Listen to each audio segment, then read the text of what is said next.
Assalamualaikum warahmatullahi wabarakatuh. Perkenalkan, nama saya Azati Nisa.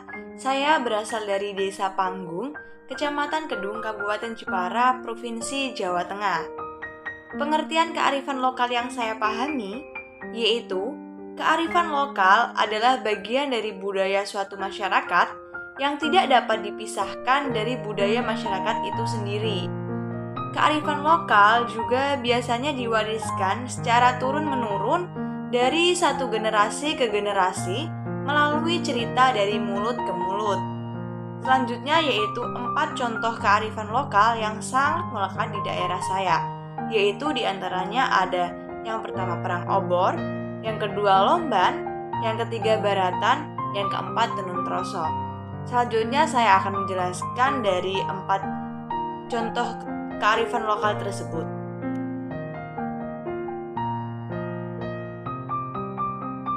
Yang pertama yaitu perang obor. Seperti gambar tersebut, perang obor adalah upacara tradisional yang dimiliki oleh masyarakat di Kabupaten Jepara, khususnya di Desa Tegal Sambi.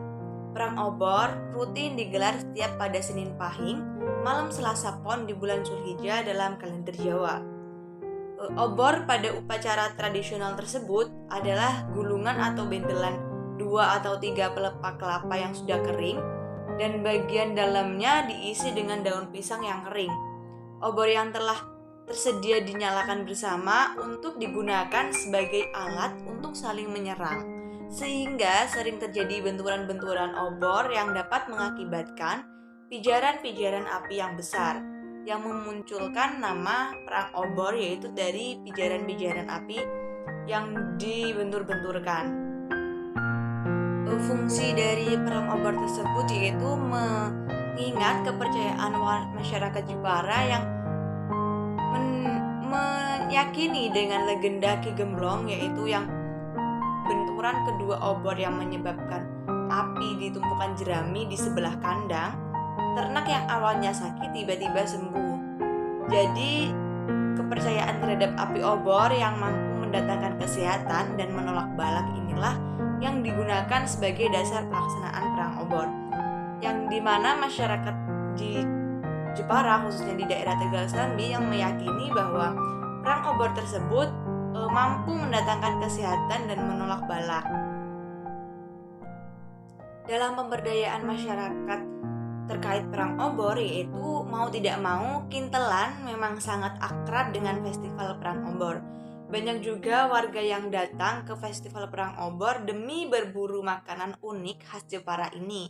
Meski penjualnya cukup banyak, tetapi antrian dan kerumunan besar sulit dihindari. Kintelan memang merupakan makanan yang sulit dijumpai selain di event festival perang obor, karena makanan ini erat hubungannya dengan adat warga desa Tegal Sambi. Sehingga dengan adanya kintalan tersebut, penghasilan masyarakat desa Tegal Sambi atau di Jepara akan meningkat dengan adanya festival perang obor tersebut.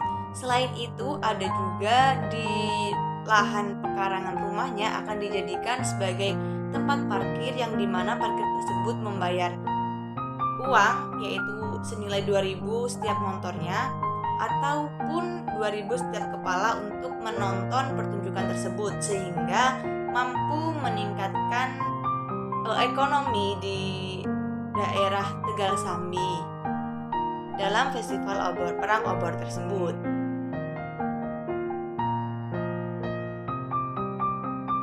Selanjutnya yaitu lomban. Tradisi lomban atau larung kerbau di tengah laut sudah menjadi tradisi tahunan bagi masyarakat nelayan di Kabupaten Jepara. Tradisi lomban ini sendiri diperkirakan sudah berlangsung sejak 1 abad lebih. Tradisi lomban tersebut sudah ada sejak sebelum Islam masuk ke Nusantara. Dia tidak menampik jika tradisi itu awalnya sebagai sesembahan kepada dewa laut atau penguasa laut. Namun, sejak Islam masuk, tradisi itu berubah bernapaskan Islami. Di antaranya doa-doa dan sebagai ungkapan rasa syukur kepada Tuhan atas limpahan rezeki. Tradisi ini biasanya dilakukan seminggu setelah Hari Raya Idul Fitri, dan acara dimulai dari Teluk Jepara dan berakhir di Pulau Kelor. sekarang dinamai sebagai Komplek Kartini. Saat ini tradisi Lomban dibuka dengan ziarah ke makam Encik Lanang sehari sebelum pelarungan kepala kerbau. Malamnya digelar wayang kulit semalam suntuk. Selanjutnya dilakukan doa bersama dan membawa kepala kerbau lengkap dengan sesaji ke tengah laut, kemudian dilarung. Larung kepala kerbau sendiri dimulai sejak 1920 silam. Tradisi ini oleh masyarakat Jepara juga dikenal sebagai Bada Kupat. Fungsi dari tradisi tersebut yaitu untuk mengucapkan rasa syukur nelayan atas rezeki yang dihasilkan dari laut yang sangat melimpah, dan juga sebagai ucapan syukur yang atas berkah yang diterima oleh para nelayan, warga Jepara, dan juga sebagai permohonan agar mereka tetap bisa mendapatkan hasil yang pemberdayaan masyarakat dalam tradisi Lomban tersebut, yaitu bisa meningkatkan pariwisata dan juga bisa meningkatkan ekonomi, karena pada waktu tersebut banyak masyarakat Jepara yang melakukan dagang atau berjualan pinggir-pinggir pantai, dan juga khususnya untuk memang intinya tradisi tersebut adalah untuk mengungkapkan rasa bersyukur.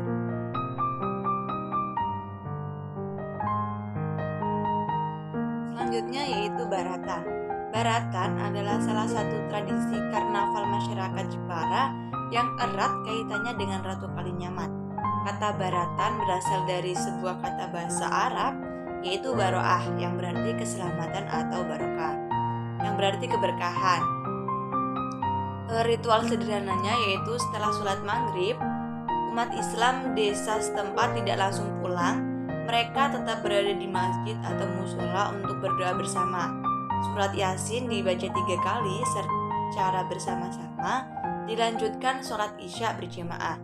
Kemudian memanjatkan doa nisfu Sya'ban dipimpin ulama atau kiai setempat. Setelah itu, makan bacaan atau nasi puli dan melepas ara-araan. Kata puli berasal dari bahasa Arab aufuli, yang berarti maafkanlah aku. Tradisi pesta Baratan ini rutin dilaksanakan setiap tanggal 15 Sya'ban dalam kalender Hijriah atau 15 Ruwah dalam kalender Jawa, yang bertepatan dengan malam nisfu Sya'ban atau 15 hari sebelum bulan Ramadan. Dan kegiatan ini, pesta Baratan ini fungsinya atau tujuannya yaitu digunakan untuk menyambut bulan Ramadan.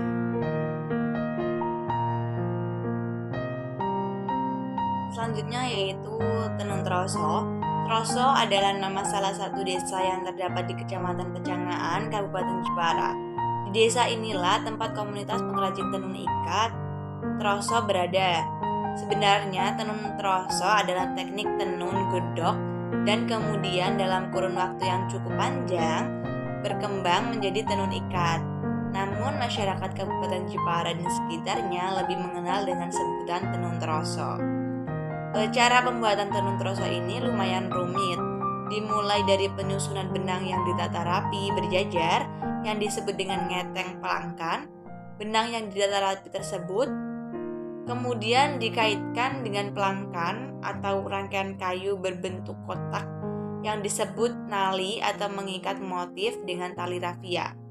Selanjutnya adalah penataan motif dan pemberian motif pada benang yang akan ditenun. Kemudian proses penenunan menggunakan alat tradisional atau alat tenun, bukan mesin.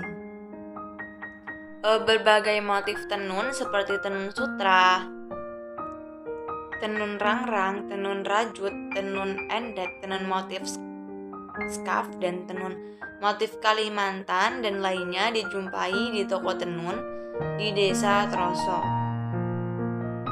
Kearifan lokal tersebut berkontribusi dalam pemberdayaan masyarakat, yaitu dapat meningkatkan nilai jual dari tenun troso tersebut. Pemberdayaan masyarakatnya bisa melakukan pelatihan kepada masyarakat agar bisa menenun atau membagikan tahapan-tahapan tersebut kepada masyarakat agar bisa dijadikan nilai jual atau sebagai mata pencaharian. Sekian yang bisa saya sampaikan dari kearifan lokal di Jepara, khususnya di desa Tegal Sambi, di desa Kalinyamat, di desa Troso yang berada di Kabupaten Jepara, Provinsi Jawa Tengah. Sekian yang bisa saya sampaikan. Wassalamualaikum warahmatullahi wabarakatuh.